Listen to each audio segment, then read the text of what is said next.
Glória a Deus. Efésios, da autoria de Paulo, capítulo 2, apenas 2 versículos, amados. O versículo 8 e o versículo de número 9. Glória a Deus. Nós precisamos pregar aqui juntos. Entenda, não estou sozinho aqui. Eu quero pregar com todos vocês. Portanto, eu vou esperar todos abrir. Efésios, capítulo 2, versículo 8 e versículo 9. Quem encontrou, diga amém, se manifesta. Glória a Deus. O versículo 8 nos diz da seguinte forma: porque pela graça vocês são salvos, mediante o que, amados? E isto não vem de vocês, é dom de quem? De Deus. Não de obras, para que ninguém se glorie. Queridos, a carta de Paulo a Éfeso, aos Efésios, é linda por si só, muito bela, muito bem estruturada, com princípios que nós devemos ressaltar todos os dias. Mas antes de entrar neste ponto, eu gostaria de colocar ao seu entendimento, como nós estamos aqui pregando junto, que a estrutura deste sermão não será em si tradicional, com uma introdução ou até mesmo com aplicações principais apenas, conclusão. Não quero trabalhar dessa forma. Mas eu quero dividir a mensagem, o sermão, em 2 estágios. E eu vou dizer o tema desses estágios e você repita logo em seguida. Primeiro estágio, graça. Segundo estágio, meritocracia e a igreja. Glória a Deus. Queridos, antes de chegar no capítulo 2, da qual lemos, apenas mais algumas características da carta. Nós entendemos que a carta a Éfeso, aos Efésios, é composta por 6 capítulos, e nós entendemos também que todos os capítulos, possuem um caráter contínuo, todos estão vinculados. É claro que aborda temas diferentes, mas todos estão inteiramente interligados. A carta também aborda questões doutrinárias avançadas, e também a vivência e a prática do cristão, e como devemos agir ao decorrer de nossa vida. E quando eu digo questões, amados, doutrinárias avançadas, me refiro à citação de Paulo, à dispensação da graça. Nós podemos encontrar em Efésios 3:2, nós não precisamos abrir apenas a caráter de informação. E a questão da vivência prática do cristão é como se deve viver sendo cristão, Efésios capítulo 4, versículo 1. E esse eu faço questão de ler com vocês. Por gentileza, capítulo 4 de Efésios, só avance um pouquinho, versículo 1. Nós estamos pregando junto. E não perca a oportunidade de dar glória a Deus, de dar aleluia, de exaltar, porque não perca a oportunidade, amados. Não perca, não deixe espaço vazio durante o culto, amados.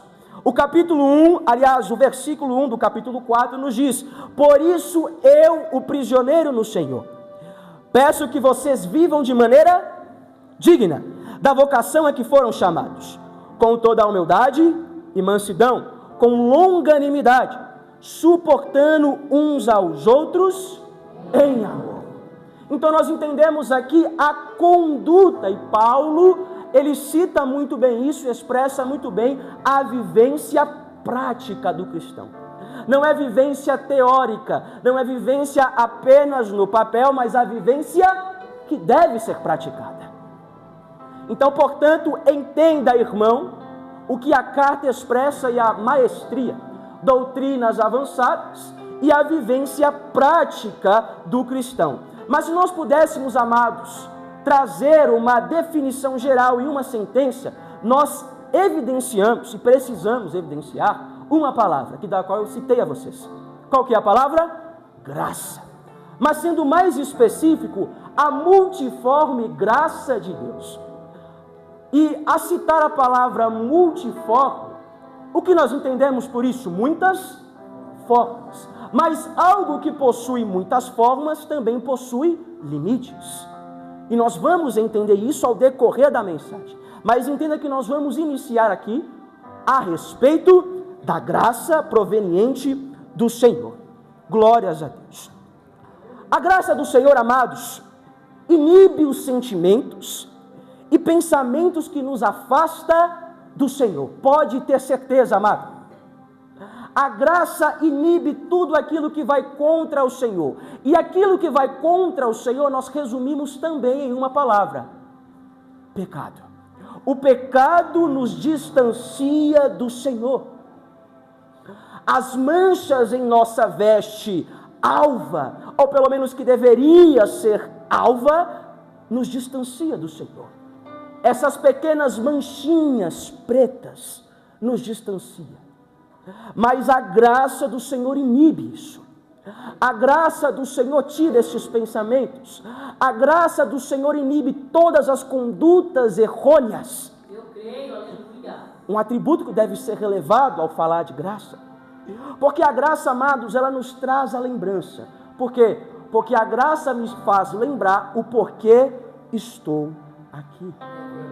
O Evangelho segundo João, capítulo 3, versículo 16, todos conhecem, nos diz assim: porque Deus amou o mundo de tal maneira que deu seu Filho unigênito, para que todo aquele que nele crê não pereça, mas tenha.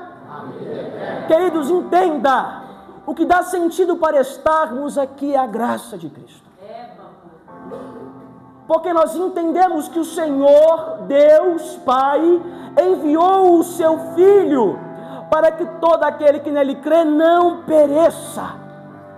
Então, este não perecimento que nós entendemos aqui é sinal e ressalta o que? Nos faz lembrar o que? A condenação. E a graça de Deus intervém isso no meio, parte isso ao meio. Porque ela nos faz lembrar todos os dias que Deus nos salvou. Aleluia! Então a graça combate tudo isso, meu amado. E o que faz você estar aqui?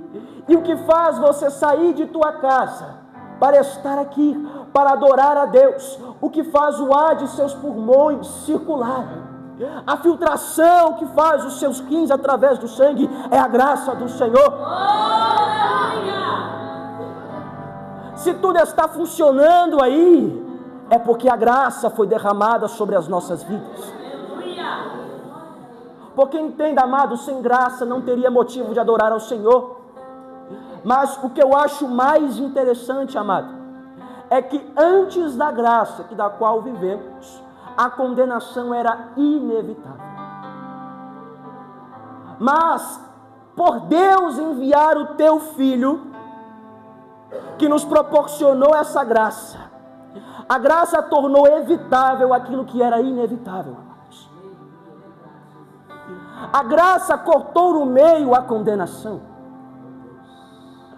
A graça destroçou aquilo que estávamos destinados a ser sofredores eternos. E a graça combateu isso, amado. Você viria para o culto pensando numa realidade aqui paralela, pensando em outra realidade, se nós não estivéssemos na graça, se a graça nunca tivesse sido implantada, nem existiria este lugar. Não existiria motivos para adorar a Deus, amados. Mas Deus sabe de todas as coisas, e Deus implantou a graça, e a graça nos motiva a adorar ao Senhor. Este favor imerecido nos traz ao entendimento do porquê estamos aqui, combatendo os pensamentos controversos, combatendo as más índoles. A graça nos traz o motivo de estarmos aqui, tudo é pela graça.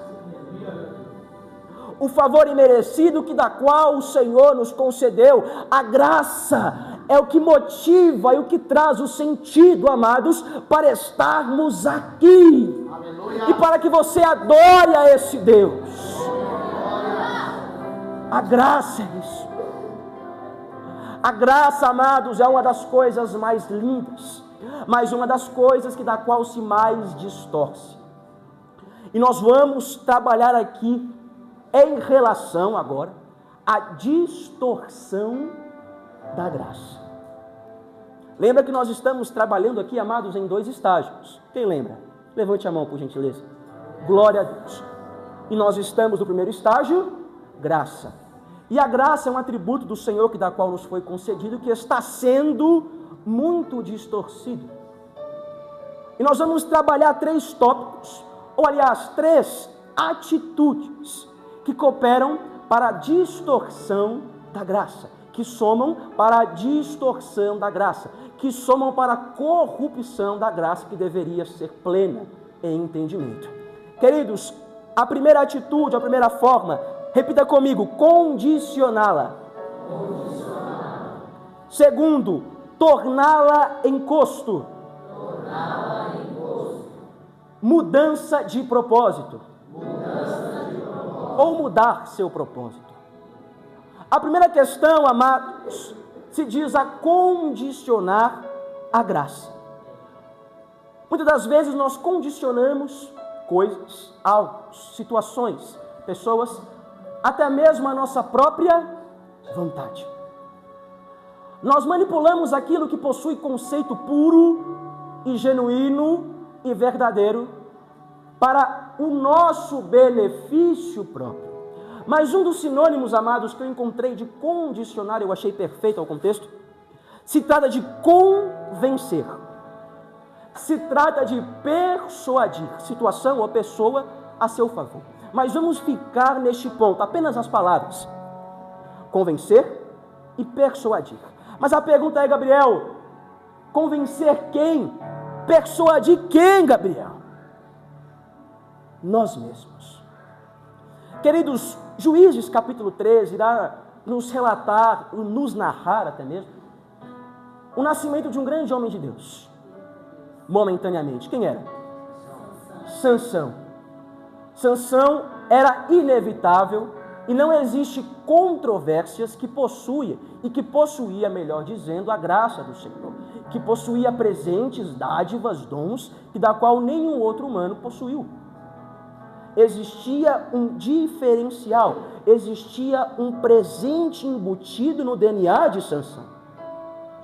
Sansão era necessário ser separado, um nazireu do Senhor. Sansão tinha exceções. Sansão não podia fazer todas as coisas que ele queria e as coisas que eram seculares. Sansão não podia fazer tudo, porque ele possuía algo específico. Muito bem. Mas uma sentença que define, você conhece a narrativa da história, uma sentença que define Sansão é tornar irrelevante o presente de Deus. E nós vemos que a graça possui um de sinônimos presentes. Então vamos trabalhar com esse tipo de sinônimo. Graça, quando eu dizer presente, é graça. Então Sansão possuía um presente, mas Sansão tornou o presente irrelevante. E nós temos que entender, amados, que a graça ela atua mediante o nosso entendimento sobre ela. Se nós a destratarmos, os atributos que a graça possui se afasta de nós. Assim como aconteceu com Sansão. Certa vez eu ministrei aqui justamente sobre o amor, sobre a epístola de João, dizendo, aquele que ama o mundo, o amor do Pai não está nele. Só recapitulando esse assunto para que vocês venham entender. Aquele que ama o mundo, o amor do Pai não está nele, mas Deus amou o mundo de tal maneira.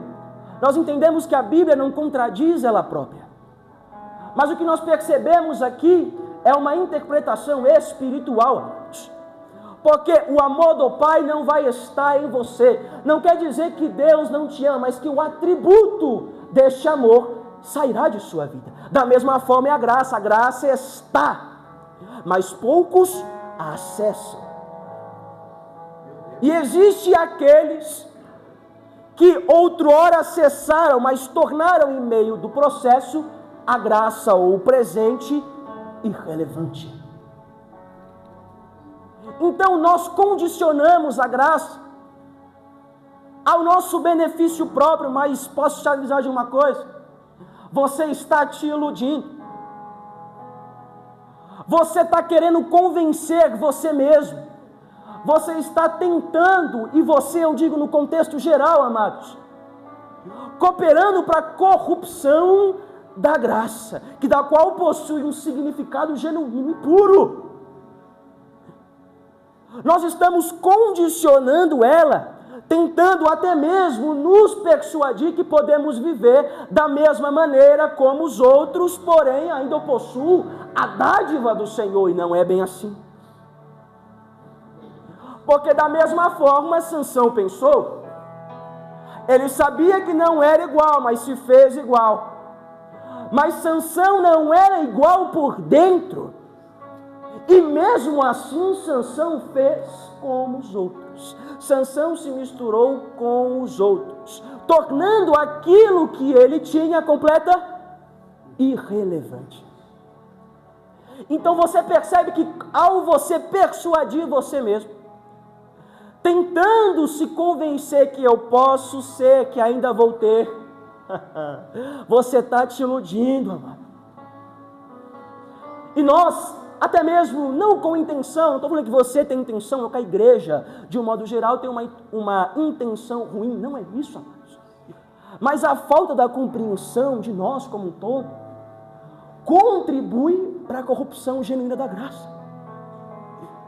Aquilo que tinha um conceito puro, aquilo que possui uma explicação correta e um direcionamento para as nossas vidas, certo, perante o Senhor, nós cooperamos com a corrupção deste atributo. E este que é o problema, amados. Nós mentimos para nós mesmos.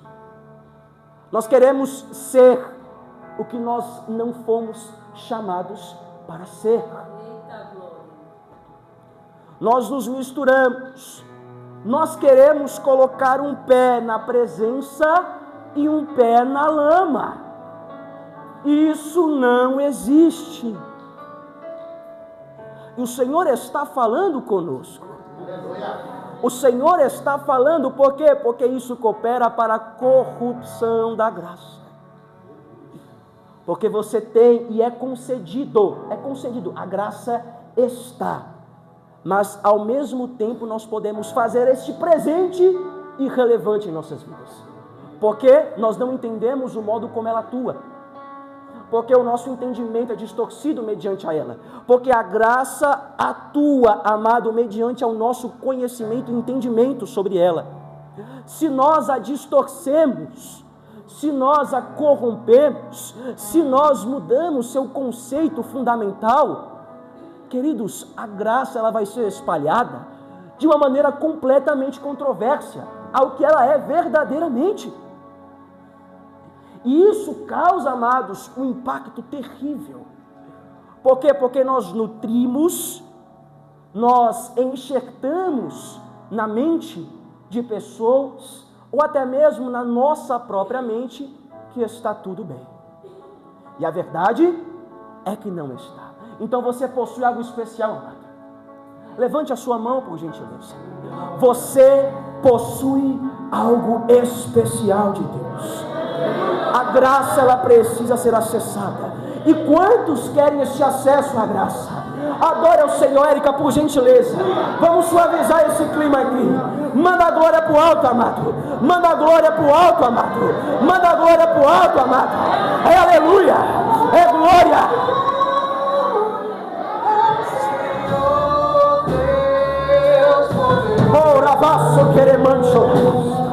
Quem é batizado, por favor, hein?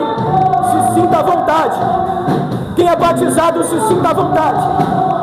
Quem é batizado, se sinta à vontade. Quem é batizado, se sinta à vontade. Araço quereman chorebarás. Aramaço quereman chorebarás. Arabaço quereman chorebarás. Araço querebarácia. Oh, Espírito Santo de Deus. Espírito Santo de Deus, a Ele é glória, a Ele é louvor, a Ele é exaltação, só Ele é merecedor, amados. Araço queremando chorebadácia. Glória a Deus, obrigado. Então nós não podemos, amados. É esse ambiente, amados.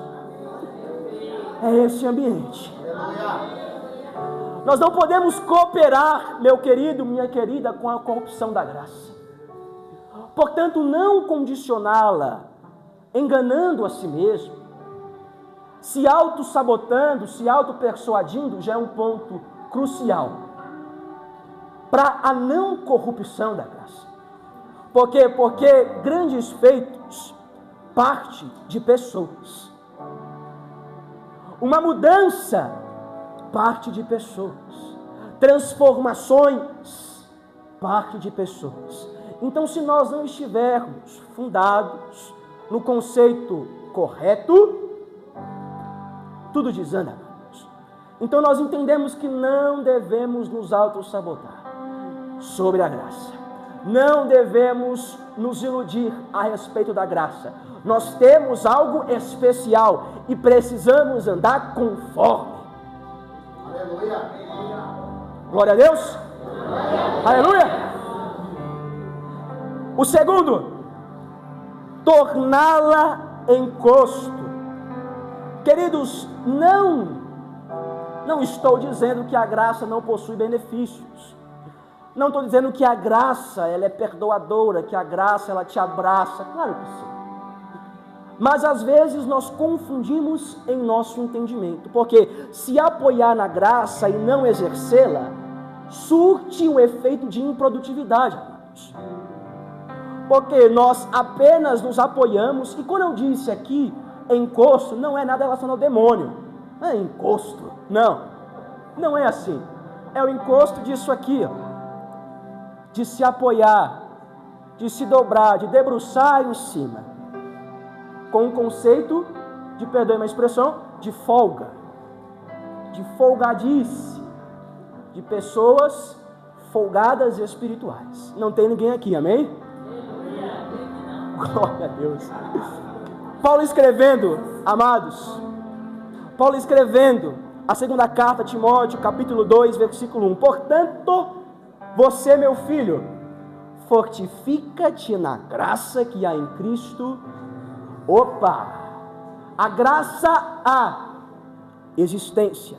Fortifica-te, atitude.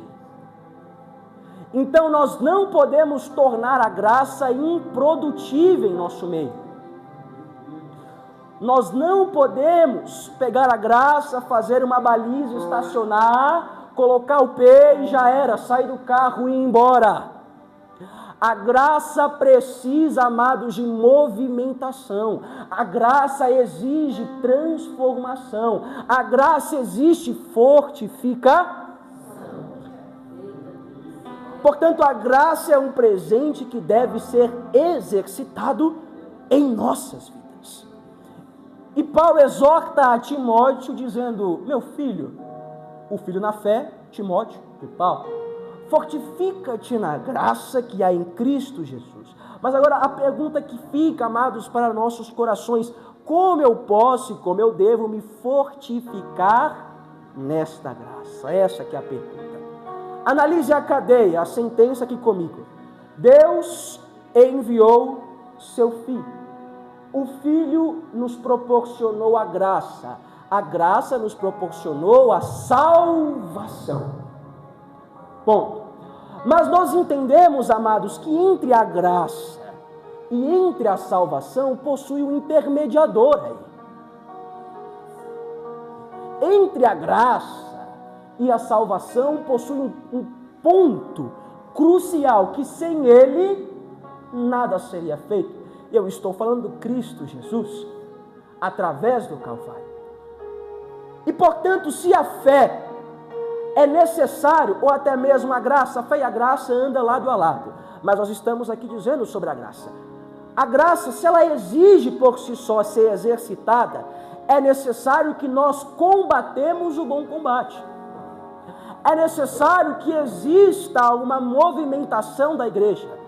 E isso nós chamamos da frota de Cristo, soldados de Cristo.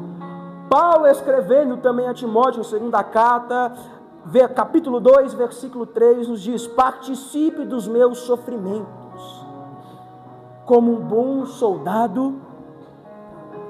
A literalidade deste versículo se dá a Paulo, a Timóteo. Mas e o contexto espiritual, amados? Nós vemos Jesus, o próprio Jesus, o próprio Cristo falando para todos aqueles que são soldados. E quem é soldado de Cristo aqui, amados? Quem é soldado de Cristo, amados? Quem é o soldado? Quem é a soldada? Onde está a frota do Senhor que eu vi hoje de manhã? Onde está a frota? Onde estão os soldados? Onde estão as soldadas de Cristo? Glória a Deus! Portanto, o benefício que a graça gera só será alcançado por nós se valorizarmos justamente, amados, esse intermediador entre a graça e a salvação, que é justamente Cristo e o sacrifício no Calvário. Então nós devemos parar de exercer aquilo que não é pão. Nós precisamos parar de nos corromper com aquilo que, na expressão que nós usamos, não dá sangue, e começar a exercer aquilo que é efetivamente necessário, a graça do Senhor. Glória a Deus. Portanto, a afirmação que nós estamos trabalhando aqui no geral, amados, se trata de tornar a graça um encosto. Trata de se apoiar nesta graça, debruçar sobre a graça. E nós entendemos que essa atitude é boa ou é ruim? Ruim. Porque nós achamos, amados, que nós podemos, porque já estamos no meio. Nós achamos que podemos fazer tudo porque somos livres. Porque Cristo diz, tudo me é lícito, mas nem tudo me convém. Mas nem tudo convém, a palavra nos diz isso. Mas a verdade é que até mesmo o conceito, e você vê que são muitos conceitos distorcidos, inclusive da liberdade. Porque, amados, a liberdade não se resume em poder fazer tudo. A liberdade não se condiz e nem se resume em dizer sim para todas as coisas, mas sim em dizer não. Porque quando nascemos, amados, se a Bíblia nos afirma que tudo podemos, que tudo me é lícito, então onde está a liberdade? Portanto, eu nasço condicionado, eu estou nascendo voltado apenas a aceitar o sistema, a aceitar aquilo que todos vivem. Então, onde está a liberdade se eu estou nascendo dentro de um sistema que me leva a não negar absolutamente nada? Portanto, a falsa sensação, essa ilusória sensação de liberdade nós não temos. Por quê? Porque nós entendemos o valor do não, amados. Porque nós entendemos aquilo que deve ser negado. Entender que por negar eu sou liberto. Aleluia! Por dizer não eu sou liberto. Por não ser mais um no sistema, eu sou liberto. Então nós entendemos, amado, a verdadeira e o verdadeiro conceito da liberdade. Eu não estou nascendo voltado para o sistema. Eu não nasço apenas exposto ao sim, porque eu sei o que eu devo dizer não. Eu entendo o conceito do sacrifício. Eu sei o que eu tenho dentro de meu coração, dentro de meu ser. Por isso eu sei o valor de dizer não e a liberdade que isso me proporciona.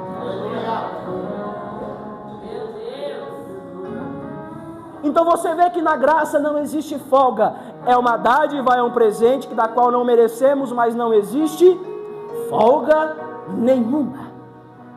Então nós precisamos parar, amados, soltar esse freio de mão da graça e começar a exercê-la. E começar através do entendimento que nós estamos trazendo, é não tratar a graça como um presente e você sentar na cadeira com um babador pedindo comida, amados, espiritualmente dizendo. É você saber que agora é a hora de comida sólida. É hora de começar a firmar os seus pezinhos no chão e começar a andar, e começar a correr, e começar a maratonar. Por quê? Porque é necessário atitude mediante a graça. Então não existe a situação e nem a atitude, a ação de você falar eu estou na graça e não fazer absolutamente nada. Porque é necessário ação, porque a missão que foi nos dada, o Evangelho segundo Marcos 16 e 15 nos afirma isso. Ide por todo mundo. Como é que você vai ir se você não se mexe, amado? Não existe isso, queridos. Como é que nós vamos alcançar os quadrantes terrestres aí, espalhar o Evangelho pelo mundo, se nós estamos na dificuldade de entender? Estamos, aliás, começando a entender. E é por isso que Paulo exorta Timóteo: fortifica-te, Timóteo.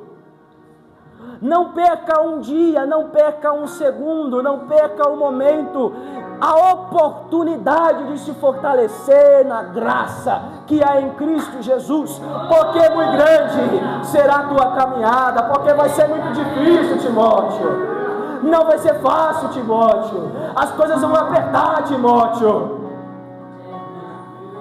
Por isso, igreja, amados de meu coração, amados de Cristo, fortifica-te na graça que há em Cristo Jesus. Entenda que você vive em uma era, em uma dispensação, como chamamos, mas a questão é período. Você vive num período de presente.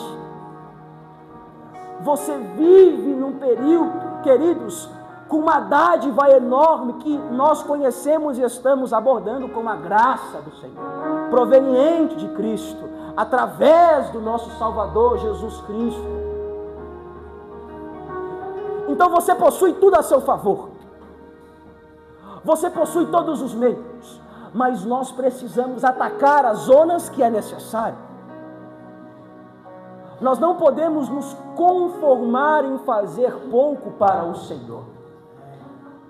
Sabe por quê? Porque Deus não mediu esforços pela sua vida, amados. Muito pelo contrário, Deus entregou tudo pela sua vida. Agora nós queremos medir esforços? Não, queridos. Foi como eu citei no começo, na minha pré-introdução aqui. É prioridade. Então, se eu priorizo algo e tenho como número 1 na minha vida, eu faço pouco ou eu faço muito? Me diga. Eu faço muito. Por quê? Porque o amor está vinculado. Por quê? Porque o amor está dentro. Por quê? Porque o amor nos envolve como uma película que não nos permite fazer pouco, que não nos permite fazer o mínimo. Por quê? Porque isso, amados, é noção. Não foi medido esforços pela nossa vida. Jesus não agiu, Deus Pai, a Trindade não agiu com parcialidade. Não, para você sim, para você não, a todos. Portanto, nós precisamos não medir esforços. Aliás, nós nem precisamos contar. Por quê? Porque Ele é merecedor. É amar a Ele porque Ele nos amou primeiro, amados. É fazer o máximo porque Ele fez o máximo para nós. E porque, lembre-se, se estamos aqui é porque a graça foi implantada no meio, neste arraial, ao mundo. Então nós entendemos, amados, que embora nós vivamos em um período, a graça, que é um presente, é uma dádiva que nos traz coisas lindas e benefícios incontáveis. Como devemos tratar a graça? É como devemos tratar o período que vivemos. Não é sobre ela, se debruçando sobre ela, mas é andando na graça, é se movimentando na graça, é tendo atitudes na graça, é carregar a graça no ombro e falar: vamos comigo, vamos comigo, vamos comigo, porque onde eu levo, onde eu vou, a graça é implantada. Então é se movimentar no período que vivemos e não se apoiar no período que vivemos. Então isso é importante, amados, nós entendemos. Então nós entendemos até então que nós não devemos condicioná-la e que nós não devemos nos debruçar em cima dela, torná-la, muitas das vezes, encosto.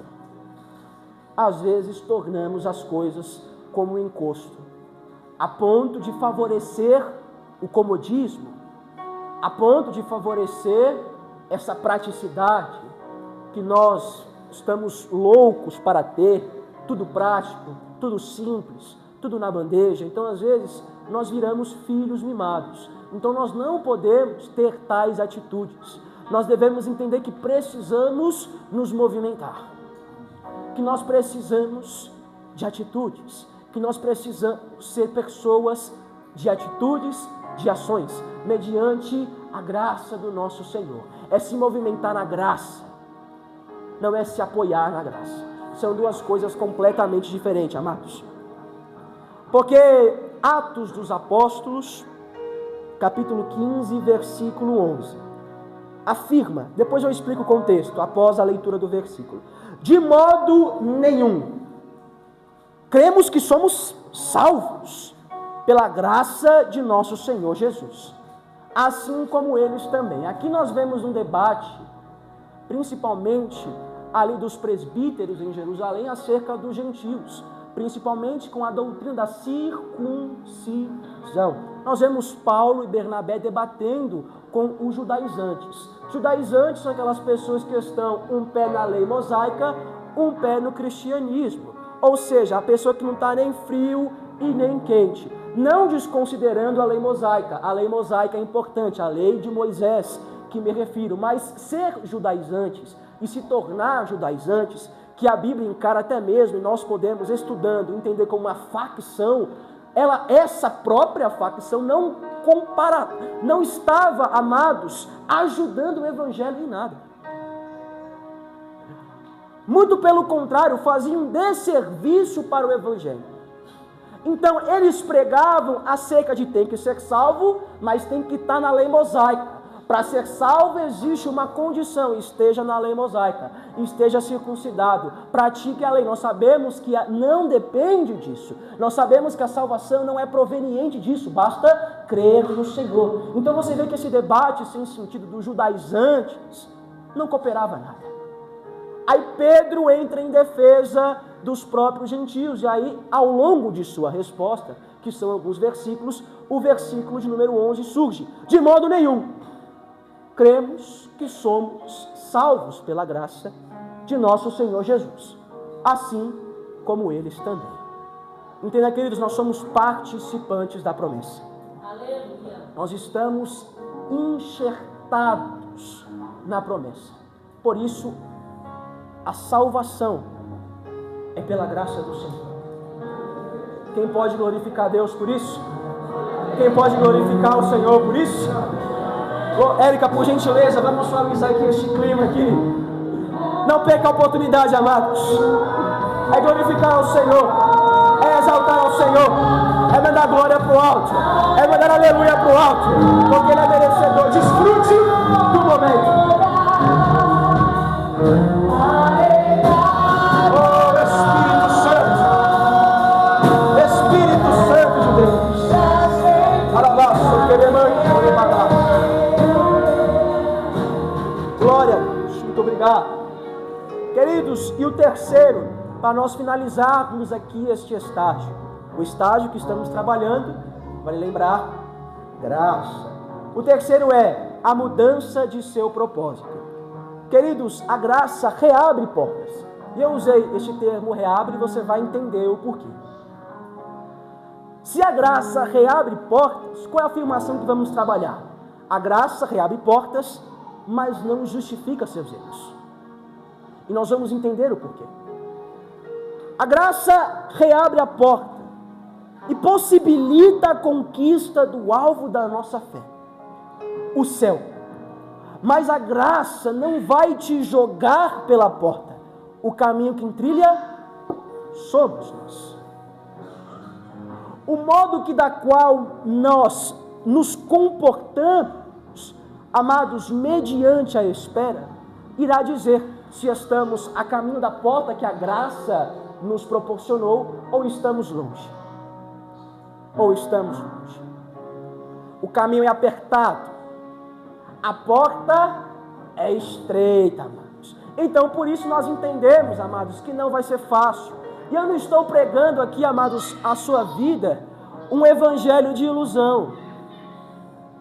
Um evangelho fictício dizendo que vai ser fácil, que vai ser mamão com açúcar, mas nós sabemos que isso é necessário, porque o alvo de nossa fé precisa ser conquistado.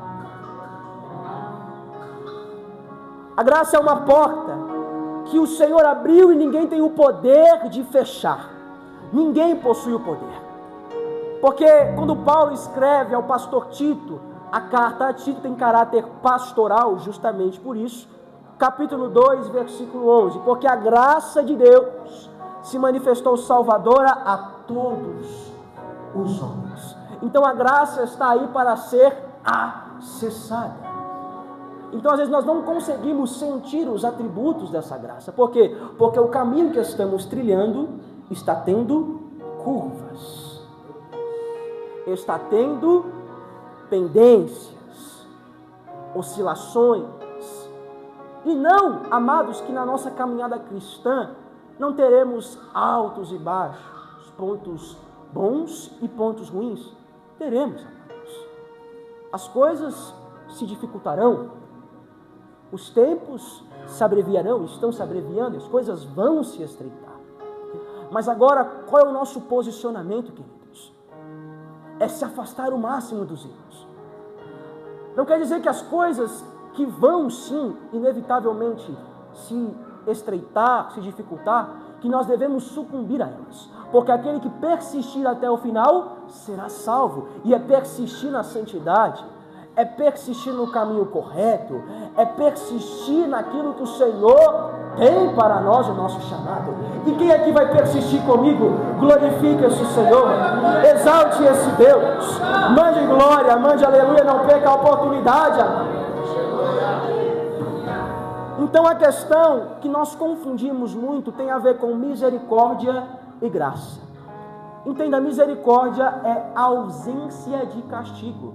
Graça é o favor imerecido. Amados, os erros são perdoados pela misericórdia. O salmista nos diz, mas a misericórdia do Senhor vai de eternidade. O que nos faz ser perdoados é a misericórdia que atua. Porque lembra que eu falei e resumi, amados, tudo se liga, perceba, é justamente de propósito. Que a graça na carta de Paulo a Éfeso pode ser considerada e pode ser ressaltado um ponto importante, a graça. Mas eu resumi uma sentença aqui. A multiforme graça de Deus, algo que possui muitas formas, mas possui limites. A graça se limita à salvação. Então eu não posso errar e falar, em paz, irmão, estamos na graça. Fique em paz, varão, fique em paz, irmã. Por quê? Porque a graça não faz diferença alguma para os seus erros. Porque a graça não justifica os seus erros. Mas a misericórdia perdoa os seus erros. A misericórdia transforma e tem este poder de pegar aquilo que estava no chão e colocar na maravilhosa luz do Senhor. Então, mais uma vez, nós ressaltamos aquilo que podemos nos apoiar e mudando o propósito. Nós colocamos a graça abrangendo, queridos, para contextos ridículos, para contextos literais, confundindo a atuação da graça, que se resume à salvação de nossas almas. Porque se nós errarmos, mudando o propósito da graça, nós vamos errar, amados, à torta direita. Nós vamos nos corromper à torta direita. Por quê? Porque nós temos a ideia que a graça supre tudo isso, vai tampar o sol com a peneira, sendo que a atuação é a misericórdia do Senhor sobre as nossas vidas. Por quê? Porque quando nós reconhecemos, somos perdoados. Quando somos perdoados, entendemos o nosso estado que estamos vivendo. Portanto, nós procuramos uma igreja, nós procuramos o reino do Senhor. E através da conversão genuína, a graça te alcança. Glória. Portanto, a graça se resulta na salvação. O que atua é a misericórdia do Senhor. Então, queridos, entenda, o propósito da graça é estreitamente para a salvação. O propósito da graça é para salvar a nossa vida. E o Senhor é tão bom que a misericórdia dele atua sobre nossas vidas. É a misericórdia do Senhor, Pai. É a misericórdia do Senhor, meus queridos e minhas queridas, que faz os nossos pecados serem perdoados. E através do reconhecimento de nosso estado, a graça nos alcança e nós podemos ter a certeza de nossa salvação. Por quê? Porque a graça nos alcançou. A graça de Deus se manifestou salvadora. A graça se manifesta salvadora. A misericórdia perdoadora. Essa é a questão, amados. Então são pontos importantes para nós não pervertermos ali o propósito da graça. A graça se manifesta salvadora a todos os homens. E a misericórdia nos perdoa todos os dias também. Isso é motivo de glória ou não? Isso é motivo de aleluia ou não? Nós temos que entender o propósito da graça. E nós não podemos usá-la sempre como um viés de alívio. Estamos na graça e não se preocupe porque estamos na graça. Não, amados. A graça exige santidade. Viver na graça não é fácil. Porque a graça tem um propósito. E esse propósito é curto e reto. A salvação de nossas almas. Pois pela graça sois salvos. É isso, amados. Em todos os contextos a qual a Bíblia se refere sobre a graça, nós vamos encontrar a salvação ali no meio. Indiretamente ou diretamente. Mas o que nós entendemos, queridos, mediante esse estágio? Eu priorizei a graça porque combinou tudo. Tudo. O evento de manhã, o domingo que já é separado pelo Senhor. E a palavra precisava ser salvadora. Precisava mostrar o propósito da qual nós evangelizamos. E da qual a igreja evangeliza. Então entenda isso, amados. Entenda que a graça, ela na sua vida, ela tem que ter o conhecimento e o entendimento e a interpretação genuína, não condicionando. Nós devemos, no meio da graça, vivendo na graça, exercer a graça, se movimentar na graça e jamais perverter o seu propósito. A graça é nichada a salvação, jamais é outra coisa. E os outros atributos, que o Senhor também é multiforme, todos os dias alcança a nossa vida. A misericórdia, o amor, a compaixão, a bondade, a mansidão. E quem quer receber isso aí do Senhor? Quem quer receber esses atributos do Senhor? Porque esses atributos estão à disposição para nós, amados. Nós precisamos alcançar, portanto, esses atributos.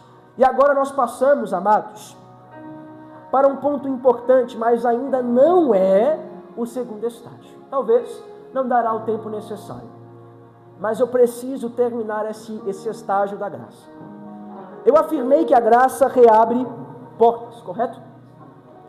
E por que eu não digo que ela abre portas? E por que ela reabre a porta em específico?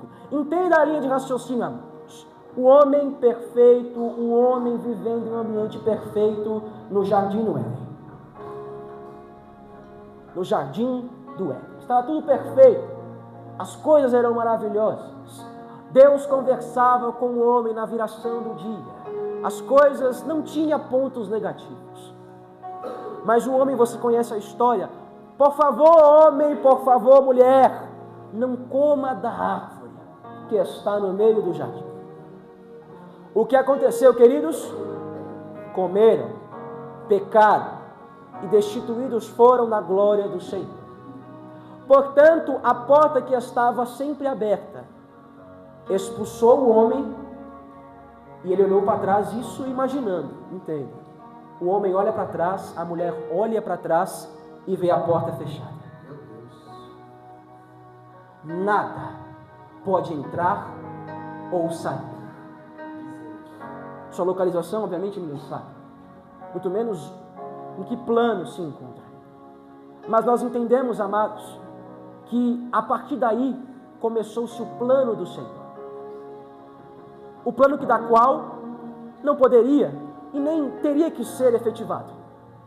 Mas foi o que aconteceu. Por quê? Porque, como eu disse aqui também, o homem foi a criação de maior risco do Senhor. Porque ele esperava o retorno do investimento. Então nós somos a obra de maior risco do Senhor. Porque o Senhor se arriscou em fazer o homem. Porque ele sabia o que iria acontecer. Mas ele esperava que nós o adorássemos. E o amor voltasse de forma verdadeira e genuína. Mas, entretanto, não é o ponto. O homem é expulso do jardim do Éden. E o plano da humanidade corre. Não há pessoas justas na terra. Então Deus efetiva-se aquilo que o Evangelho segundo João nos mostra. 3,16. E Deus enviou o seu Filho. E o que o Filho gera? Graça. E o que a graça faz? Ela reabre a porta. Aleluia. Então a porta que se fechou para o homem lá atrás, Cristo reabriu. A graça reabriu. E quem pode glorificar é esse Deus. Porque a graça reabriu essa porta. E nós podemos voltar a ter um contato com o Senhor. Quando dobramos os nossos joelhos. Quando fechamos a porta de nosso quarto. E dizemos: bom dia, Senhor. Boa tarde, Senhor. Assim como o homem dizia no paraíso do Éden. Então, a graça reabriu a porta. Portanto, fique de pé, por gentileza. Eu ia citar aqui, e nós teríamos que ter mais algum tempinho, e eu trouxe muito conteúdo, eu confesso. Mas o Senhor sabe como trabalha. O Senhor sabe o modo que nós devemos dizer e até onde nós devemos ir. Nós devemos priorizar sempre a ética e os bons costumes. O Espírito se manifesta com ordem e decência. Portanto, amados, entenda que só estamos aqui pela graça, o que tira todo o nosso mérito. Então, o que diz a respeito à meritocracia e à igreja, nós não possuímos mérito algum. Mas a verdadeira questão de tudo, e o ponto-chave, é que a graça, ela pode ser reencontrada. A graça pode ser novamente sentida, e eu me refiro, não que ela deixou de ser, não que ela deixou de existir, mas que os atributos deixaram de ser derramados sobre a vida de certas pessoas, que corromperam-se, que desviaram-se, que se voltaram para aquilo que eles nunca foram. Porque todos temos esta preciosidade, que se chama graça. Todos nós temos esta dádiva e presentes incontáveis do Senhor. Mas nós também podemos perder a sensibilidade, perder os atributos e não sentir. E portanto eu gostaria de chamar pessoas aqui para o altar, que sabe o seu estado, que sabe o estado que se encontra, que sabe o momento que está passando e precisa sentir de novo esta graça, que mudou o seu propósito, que mudou o seu direcionamento, que procurou mentir para si mesmo, pervertendo-se os bons costumes, que por acaso favoreceu o seu próprio comodismo, se encostando e tornando a graça um encosto, e esfriou-se na fé. Me ajudem, grupo de louvor. Nós temos aqui, amados, 10 minutinhos. E a Bíblia nos afirma, e a palavra da qual nós lemos, temos por costume de ler. Examine-se o homem, pois.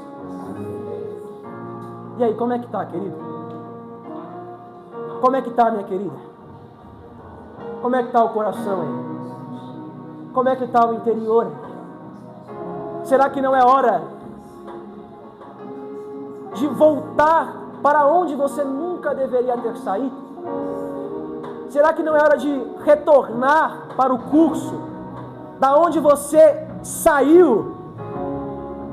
Que talvez você pegou curvas, que você se entregou às oscilações da vida, os altos você viveu, mas quando decaiu você se perdeu.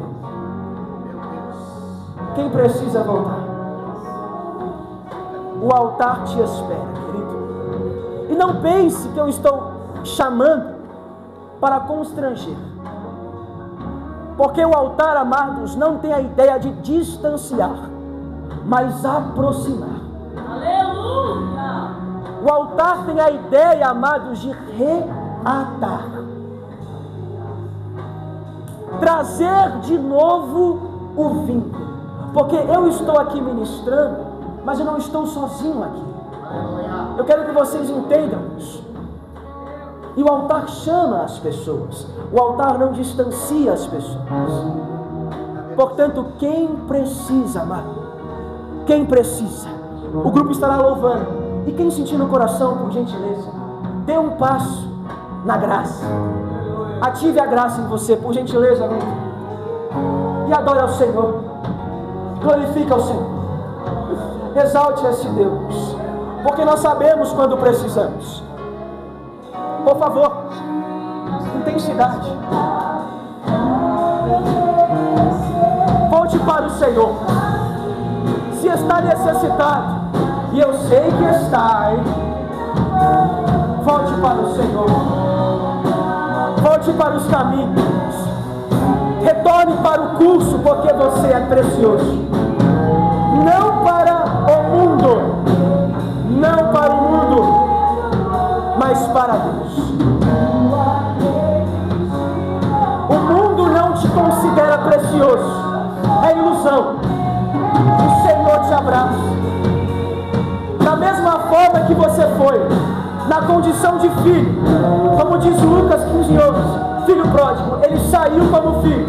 Ele pensou que ia voltar como servo, mas voltou como filho. Então não se constranja, querido. É um ato de movimentação da graça.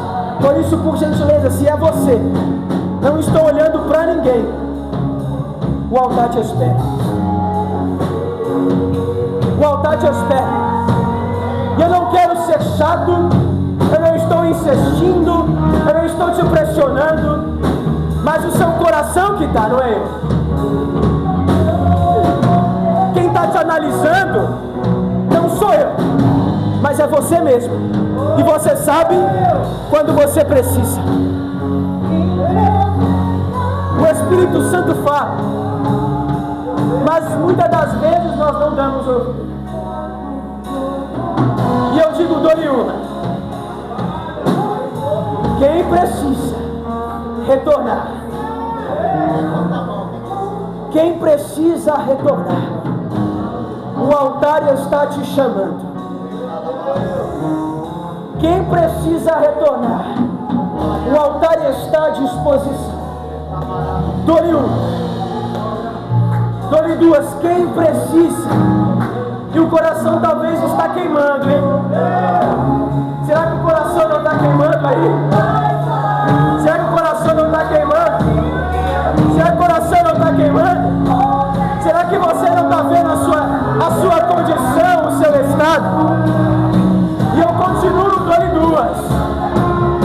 Porque quem faz a obra é o Senhor. Tenha sensibilidade. Volte. Volte para o Senhor.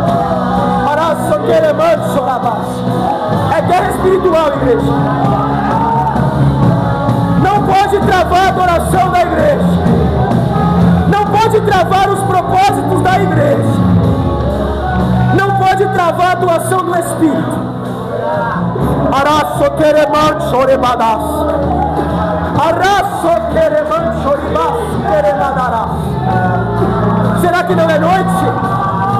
Será que não é noite? Será que não é noite? Tome uma decisão. Tome a decisão. Araço quereman chorebas. Queremaço querenasce carabás. Oh, araço queremadarás. Arribaço, lute, igreja. Lute pela resposta. Lute pela resposta. Lute, temos 5 minutos pela nossa resposta. Quem tem que guerrear somos nós, irmãos. E eu digo, não endureça o coração. Não petrifique o seu coração. Dê voz ao Espírito. Dê voz ao Espírito. Dê voz ao Espírito. O altar está te chamando. Nós não precisamos nos limitar ao constrangimento de quase nem ver a tua mão. Porque a conversão genuína é a entrega ao altar. Se mergulhar nos pés do Senhor. Mergulhe nos pés do Senhor. Não pense que isso é vergonha. Isso é voltar ao seu estado original. Mas quem pode fazer isso? Quem pode decidir voltar ou não? É você, querido. É você, minha querida. E eu digo e vou recontar. Dou-lhe uma. Quem precisa? É graça. A graça é um presente. A graça é um presente. Viva esse presente. Volte a viver esse presente. E eu conto, dou-lhe 2. Viva o presente. Lembre-se dos tempos do seu amor. Lembre o quanto você amava. Lembre o quanto era bom. Lembre o quanto te preenchia, amado, porque entenda uma coisa: o pecado não te enche, o pecado te inflama. Você tem a sensação boa quando peca, isso te enche. Mas quando você deita no seu travesseiro à noite, o estado original volta e você murcha. Mas Deus não trabalha com inflação.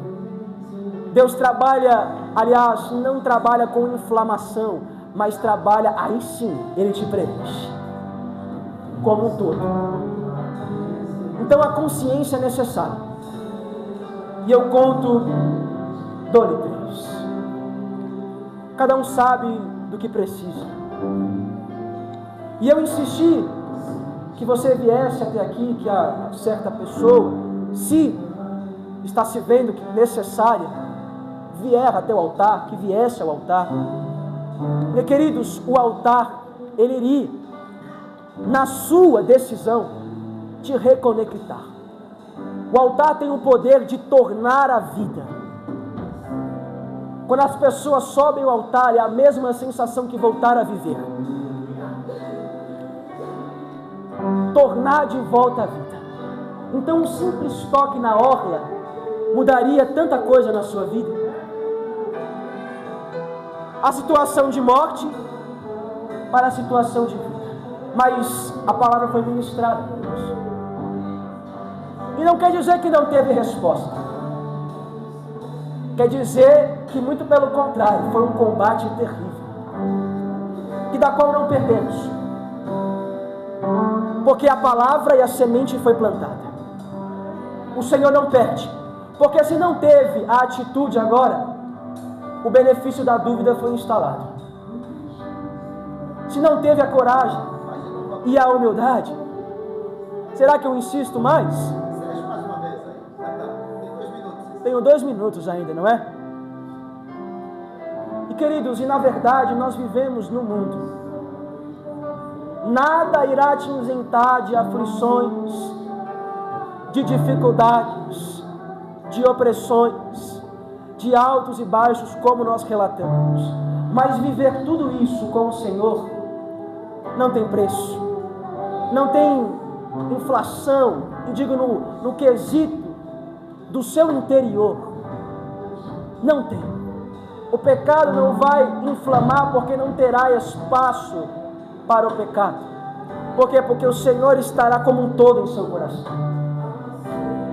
Então, por isso, se você está aqui agora, é o checkmate para a sua vida, para a sua decisão. Entenda o que eu disse. O checkmate da sua decisão. Porque nós não sabemos o dia de amanhã. Não sabemos o que pode acontecer ao sair por essas portas. Por isso, quem se vê na condição que precisa voltar, e eu vou contar até 3. 1, quem precisa. 2 e 3. Glória a Deus. Coloque a mão no seu coração, sabendo que a guerra não foi perdida. E essa semente que foi plantada, mas vai doer aí, mas vai crescer tanta raiz que vai te incomodar, vai causar incômodo, vai. A dúvida que você vai sair, a expectativa que poderia ter acontecido, você vai sair com ela. E essa semente que foi plantada, ela vai ser cultivada. Ela está aí, ela foi lançada. E ela vai crescer. E ela vai te gerar dúvidas. E ela vai gerar questionamentos. Os seus altos questionamentos. Mas a semente foi plantada. E o Senhor nunca perde a guerra. Portanto, oremos. Senhor, em nome de Jesus, eis aqui vidas, Pai. A Tua palavra foi ministrada. Senhor, o Senhor é o general dos generais. O Senhor é o guerreiro dos guerreiros. O Senhor é o general da frota. O Senhor é o soberano de todas as coisas, debaixo da terra, sobre a terra e os céus que são relatados. Por isso, Senhor, eis aqui a Tua igreja, Pai, que escutou a palavra. Senhor, e que a Tua igreja não volte vazia. Senhor, nós somos aqui apenas um instrumento nas Tuas mãos, porque o mérito é do Senhor. O período que vivemos, só o Senhor poderia abrir e possibilitar que vivamos. Por isso, Senhor, eis aqui a Tua igreja. Abençoe a Tua igreja. Leve a Tua igreja em paz, Pai. E que a semente, Pai, possa, no sentido tranquilo da palavra, incomodar. Que a semente possa causar dúvidas do estado que estamos vivendo. É o que te peço, Deus. A Tua palavra foi ministrada. E a honra e a glória seja dada ao Senhor. E quem pode aplauda esse Deus, porque Ele é merecedor de toda a honra e toda a glória. Deus abençoe a todos. Amém?